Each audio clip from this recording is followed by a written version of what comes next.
जय हिंद सबको स्वागतम জানাই দ্য এনসিসি গাইড আর্মি চ্যানেলে। এই ক্লাসটি এনসিসি এ বি এবং সি সার্টিফিকেট 2023 পরীক্ষার ডিল চ্যাপ্টার থেকে দ্বিতীয় ক্লাস। এর আগেও একটি ক্লাস নেওয়া হয়েছে, সেই ক্লাসটি যদি না দেখে থাকেন তাহলে আমাদের এই ভিডিওর নিচে ডিসক্রিপশনে একটি লিঙ্ক আছে, ওই লিঙ্কে ক্লিক করে দেখতে পারেন। তাহলে বেশি দেরি না করে এই ক্লাসটি শুরু করছি। তো এই ভিডিওর প্রথম কোয়েশ্চেন কী আছে আমরা দেখে নিচ্ছি। প্রথম কোয়েশ্চেন হচ্ছে বিসর্জন আর লাইন तोड़ में क्या अंतर है। এটা 2 নম্বরের কোয়েশ্চেন। উত্তরে কী আছে দেখছি। উত্তর হচ্ছে বিসর্জন ফার্স্ট। इस आदेश पर डाई मुड़े सैल्यूट करे यदि कोई अधिकारी हो तो। अगर कोई अधिकारी नहीं हो तो सैल्यूट नहीं करना होगा। तो क्या बोल रहा है, इस आदेश पर डाई मुड़े सैल्यूट करे यदि कोई अधिकारी हो तो थोड़े विराम के बाद तेज़ चाल से ग्राउंड से बाहर जाइए, ये परेड का अंत करने का आदेश है। यानी कि इस आदेश पर डाई मुड़ का सैल्यूट करना होगा यदि कोई अधिकारी हो तो नहीं करना है। थोड़े विराम के बाद तेज़ चलना होगा, तेज़ चाल से ग्राउंड से बाहर जाना होगा, ये परेड का अंत का आदेश है। यानी कि परेड का ख़त्म का आदेश है। उसके बाद क्या है, उसके बाद है लाइन तोड़। लाइन तोड़ में क्या है, इस आदेश को मिलने पर दाहिने मुड़े और लाइन तोड़े। इस आदेश पर सैल्यूट नहीं दिया जाता है, कैडेट्स ग्राउंड में ही रहते हैं। ये परेड का अंत ना होकर एक विराम की अवस्था है, यानी कि 5 या 10 मिनट का ब्रेक। यानी कि लाइन तोड़ में क्या है, इस आदेश पर मिलने पर दाहिने मुड़ना होगा, दाहिने मुड़कर लाइन तोड़ना होगा। इसमें सैल्यूट भी नहीं होगा, ये परेड का अंत भी नहीं है। यानी कि ये दाहिने मुड़कर लाइन तोड़ना होगा, उसके बाद 5 या 10 मिनट का ब्रेक का आदेश है ये। उसके बाद हम देखेंगे नेक्स्ट क्वेश्चन क्या है। नेक्स्ट क्वेश्चन में है विसर्जन का तरीका लिखे। विसर्जन का तरीका क्या है, उत्तर में क्या आते हैं। पहले होगा क्या, दाहिने मुड़कर सैल्यूट करें यदि कोई अधिकारी हो तो। अगर कोई अधिकारी नहीं है तो सैल्यूट नहीं करना होगा। उसके बाद क्या है, 3 कदम आगे लेकर थम करें। उसके बाद पहले तो दाहिने मुड़कर सैल्यूट करना होगा यदि कोई अधिकारी हो तो। उसके बाद 3 कदम लेकर थम करें। उसके बाद सीधा आगे निकल जाए और ग्राउंड से बाहर जाए। यानी कि क्या है, विसर्जन का तरीका क्या है, पहले तो दाहिने मुड़कर सैल्यूट करना होगा यदि कोई अधिकारी है तो। उसके बाद 3 कदम आगे लेकर थम करें, उसके बाद सीधा ग्राउंड से बाहर जाए, यानी कि ये परेड का अंत का आदेश है। उसके बाद नेक्स्ट क्वेश्चन है, सैल्यूट कितने प्रकार का होता है। सैल्यूट कितने प्रकार का होता है, उत्तर में है 2 प्रकार का। सैल्यूट 2 प्रकार का होता है, एक हथियार के साथ सैल्यूट, एक खुला हाथ के साथ सैल्यूट। उसके बाद आता है हथियार के साथ कितने प्रकार का होता है। यानी कि पहले तो सैल्यूट 2 प्रकार का होता है, एक होता है खुला हाथ का, एक होता है हथियार का। इसके बाद है हथियार के साथ कितने प्रकार का होता है।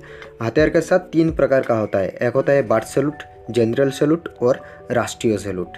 ये तीनों प्रकार का हथियार के साथ होता है।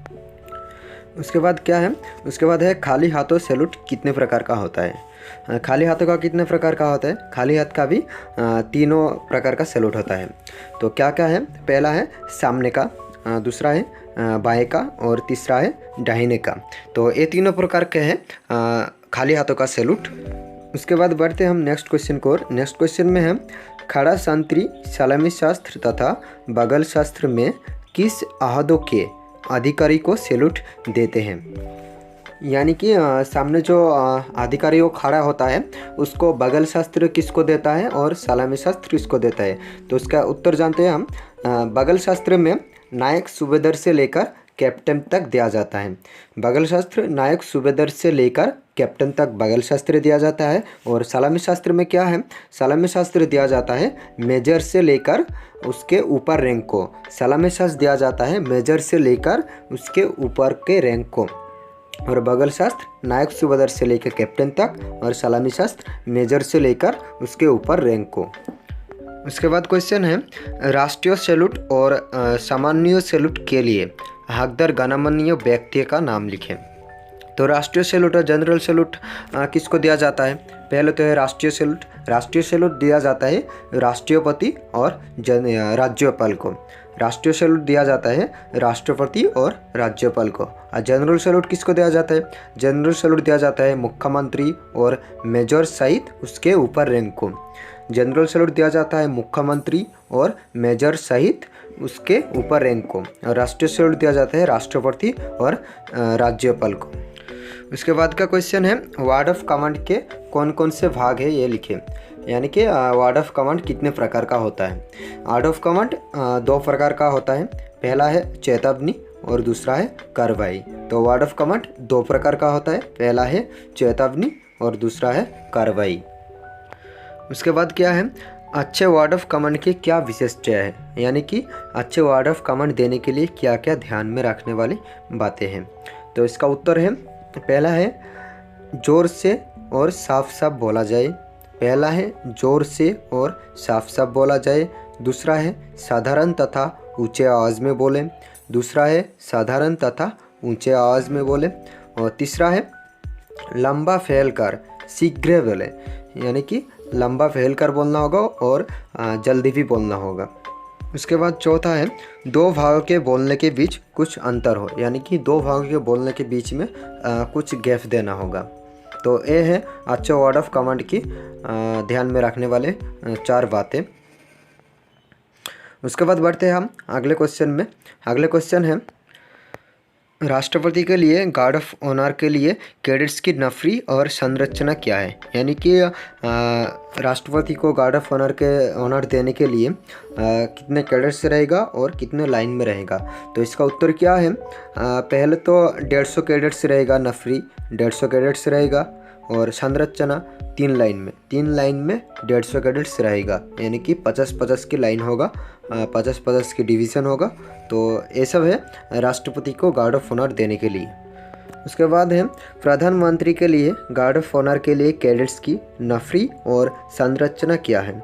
तो इसका उत्तर क्या है, नफरी होगा 100 कैडेट्स का और संरचना 2 लाइन का। यानी कि पहले तो राष्ट्रपति के लिए 150 कैडेट्स का नफरी था, 3 डिवीज़न में था 50-50 कर।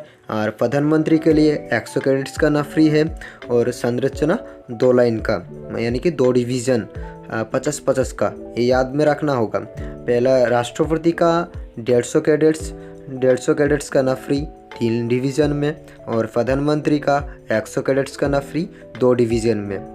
उसके बाद क्वेश्चन है आप लाइन तोड़ से क्या समझते हैं। तो ये क्वेश्चन पहले भी हो चुका है, तो ये दोबारा बोलने की ज़रूरत नहीं है।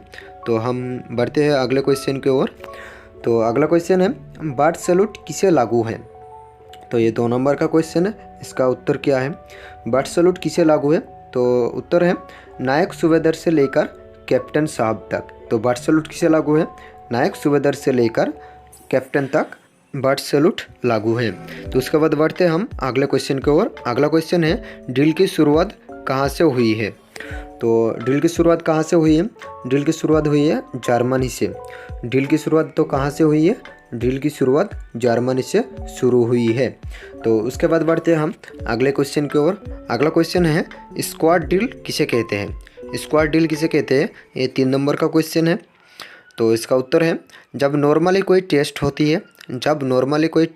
है तो 3 बंदों का स्क्वाड बनाकर टेस्ट देने जाती है, उसे ही स्क्वाड ड्रिल कहते हैं। तो उत्तर में क्या है, जब नॉर्मली कोई टेस्ट देती है तो 3 बंदों को स्क्वाड बनाकर टेस्ट देने जाती है, उसे ही स्क्वाड ड्रिल कहता है। तो आज के वीडियो में बस इतना ही। मिलते हैं हम नेक्स्ट वीडियो में। तब तक के लिए जय हिंद। और वीडियो अच्छा लगे तो वीडियो को लाइक और शेयर ज़रूर करना। और ऐसे ही टॉपिक पर वीडियो पाने के लिए चैनल को सब्सक्राइब करके ऑल नोटिफिकेशन ऑन कर दीजिएगा। धन्यवाद।